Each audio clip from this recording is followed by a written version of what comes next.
అమ్మ, మీ మాజీ ఎమ్మెల్యే వల్లభనేని వంశీని అరెస్ట్ చేశారు. ఎలా చూస్తారు ఈ అరెస్ట్ ని? ముందుగా మీడియా మిత్రులకు నా హృదయపూర్వక నమస్కారాలు తెలియజేస్తున్నానండి. ఏదైతే గన్నవరం నియోజకవర్గంలో 2022 ఫిబ్రవరి 20 ఆ పార్టీ ఆఫీస్ మీద దాడిని గన్నవరం నియోజకవర్గం ప్రజలందరికీ తెలుసండి. ఆ ఒక తేదీని కూడా ఎవరు మర్చిపోయే పరిస్థితి గన్నవరం నియోజకవర్గంలో లేదు.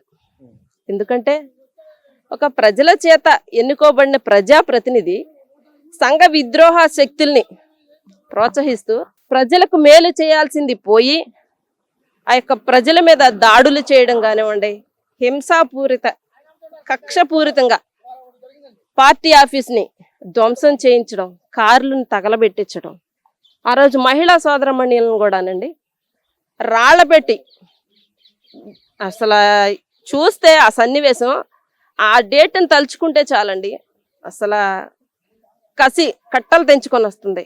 ఈ రోజున ఆ యొక్క ఈ మాజీ శాసనసభ్యుడు ఎవరైతే ఉన్నారో వల్లభనేని వంశీ అరెస్ట్తో గన్నవరం నియోజకవర్గంలో తెలుగుదేశం పార్టీ శ్రేణులు పడిన కష్టం ఈ రోజున దానికి ఫలితం లభించిందని చెప్పుకోవాలి.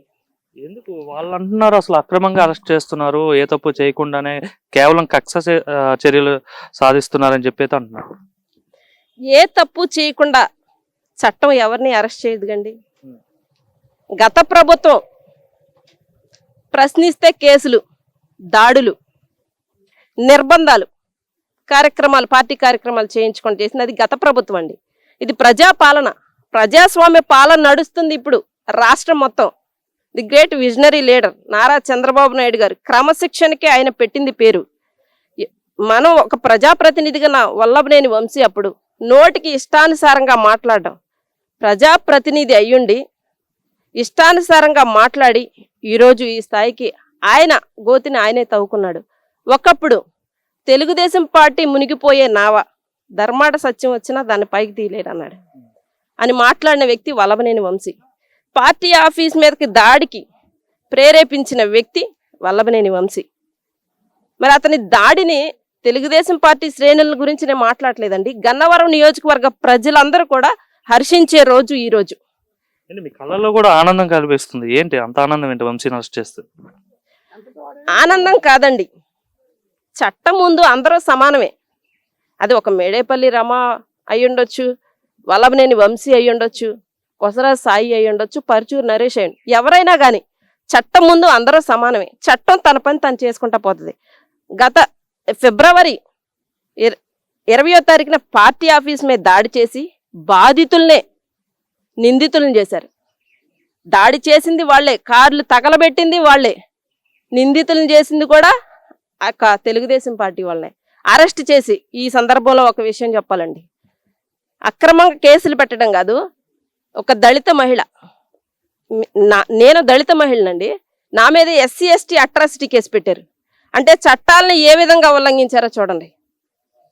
వాస్తవం చెప్పుకోవాలంటే ఈరోజు నా కళ్ళల్లో కాదండి ఆనందం, గన్నవరం నియోజకవర్గంలో ఎవరైతే ఆ యొక్క విరోచితంగా పోరాడారో, ఎవరైతే ప్రజాస్వామ్యబద్ధంగా పాలన జరగాలనుకుంటున్నారో వాళ్ళందరూ హర్షించే రోజు ఈ రోజు అని చెప్పడంలో ఎటువంటి సందేహం లేదు. ముఖ్యంగా చూసుకుంటే తెలుగుదేశం పార్టీ క్యాడర్ కావచ్చు, అట్లానే గన్నవరం నియోజకవర్గంలో ఉన్న తెలుగుదేశం పార్టీ, ముఖ్యంగా వైసీపీలో జగన్ కూడా టార్గెట్ చేయలేదు, కొడాలి నాని వల్లభనేని వంశీని అధికారం వచ్చిన తర్వాత ఎప్పుడు అరెస్ట్ చేస్తారనేసి అయితే చాలా ఆతృతగా ఎదురు చూసిన వేళ మరి ఈరోజు అరెస్ట్ ఎందుకు వాళ్ళిద్దరిని అరెస్ట్ చేయాలని అంత ఆతృతగా ఎదురు చూస్తారంటే ఏం చెప్తారు?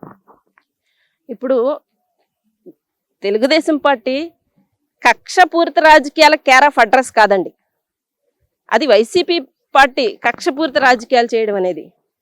ఇప్పుడు నేనున్నాను, నా నోటిని నేను కాపాడుకున్నాను అనుకోండి, నన్ను ఎవరో ప్రశ్నించరు, నన్ను ఎవరో క్వశ్చన్ చేయరు. నోటికి ఎంత మాట పడితే అంత మాట మాట్లాడి ఒక ప్రజాప్రతినిధిగా ఉన్న వ్యక్తి మీడియా సాక్షిగా తల్లి లాంటి భువనమ్మని మీడియా సాక్షిగా దూషించాడు. అది అందరికీ తెలిసిన విషయమే, రాష్ట్రం మొత్తం తెలిసిన విషయమే. పార్టీ ఆఫీస్ మీద దాడి రాష్ట్రం మొత్తం మా గన్నవరం నియోజకవర్గం వైపు చూసింది. మొన్న చాలా బాధాకరం.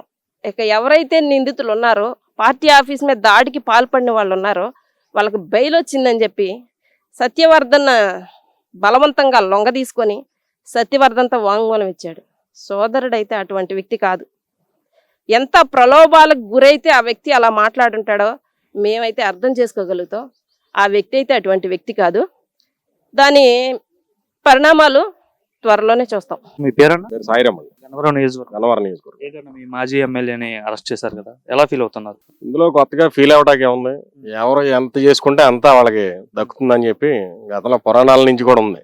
కాబట్టి వాళ్ళు అన్యాయాలు చేశారు, ఆయన అక్రమాలు చేశాడు. గత 5 సంవత్సరాలుగా చాలా విధ్వంసాలకు పాల్పడ్డాడు. ఇక్కడ సహజ సంపదను కొల్లగొట్టాడు.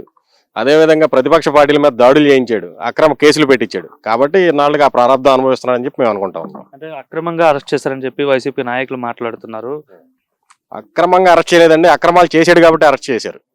ఎందుకంటే ఆయన గత 5 సంవత్సరాలుగా ఇక్కడ చేసినటువంటి అన్ని ప్రజలకు తెలుసు.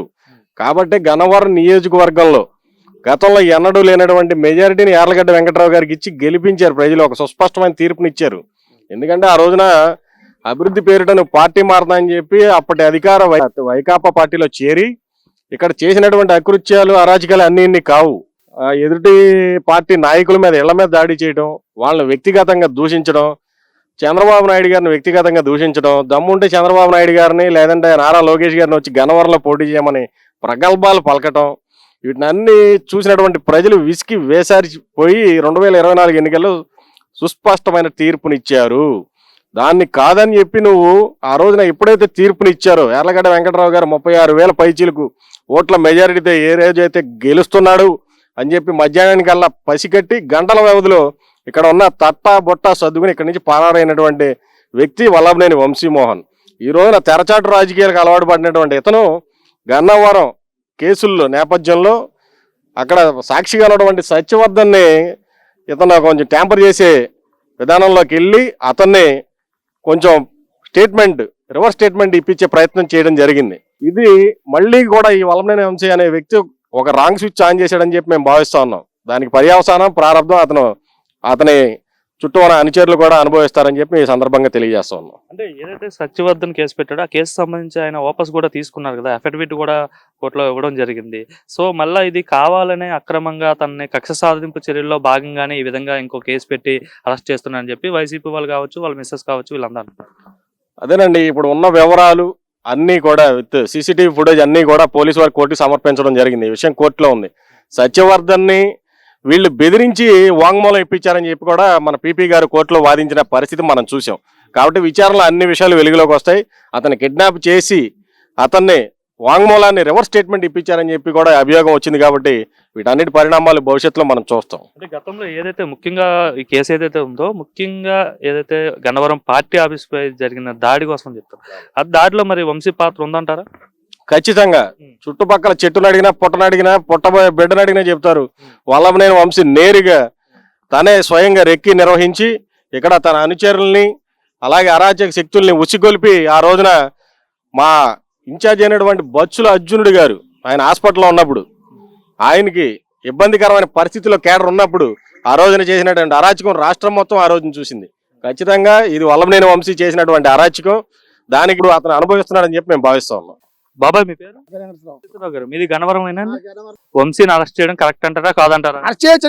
ఇప్పుడు నేను తప్పు చేయకుండా నా తప్పు నాకు అనుభవించాడు. ఏం తప్పు చేశారు అనుకుంటున్నారు మీరు? పూజండి జనవరి అందరూ మనగాడు కదా, చాలా మంది ఎమ్మెల్యేలు చేశారు. గట్లు గుట్లని తవ్వుతుంది మా ఊరు చెరువు తవ్వుతుంది గొప్పడమ్మా. చెప్పండి మీరు ఎమ్మెల్యేగా ఉన్నాడు, బాగా పనిచేసా అని చెప్తున్నారు. మా అమ్మకు పుట్టిందండి, మా అమ్మ వచ్చిందండి. ఒక 5,000 ఇస్తాం 10,000 ఇస్తాం. ఈ టీవీలో వస్తున్నారండి, ఒక 5,000 10,000 ఇస్తాం డబ్బు అట్లా చేయాలి తప్ప ఏం చేయలే. ప్రజలకి ఏం చేయలేదు, ప్రజలకి ఏం చేయలే. రోడ్లు బోట్లు ఏం బాగా చేసింది లేదు. మా అమ్మ వచ్చిందండి, ఒక 50,000 ఇస్తాం. మా అమ్మాయి ఒకటి అండి ఇట్లా ఇస్తాం లేదా చేశారండి. ఆ పని తప్ప ఏం చేయలేదు. వంశీ పాత్ర ఉందంటారా? వంది లేదు ఉంది. మరి బచ్చురాజుని మా బీసీలు యాదవులు, మేము యాదవులం. ఇక్కడ మేము యాదవులు అని ఆయన ఏం చేయాలంటే ఇక్కడ ఎవరు బచ్చురాజుకి ఎవరు లేదు దిక్కు, నేనే మాకోండి ఈ ఏరియా ఉన్నాడు. అంత పరిణామం ఆయన దేవుడు ఇప్పుడు ఇచ్చాడు. అది జరిగింది.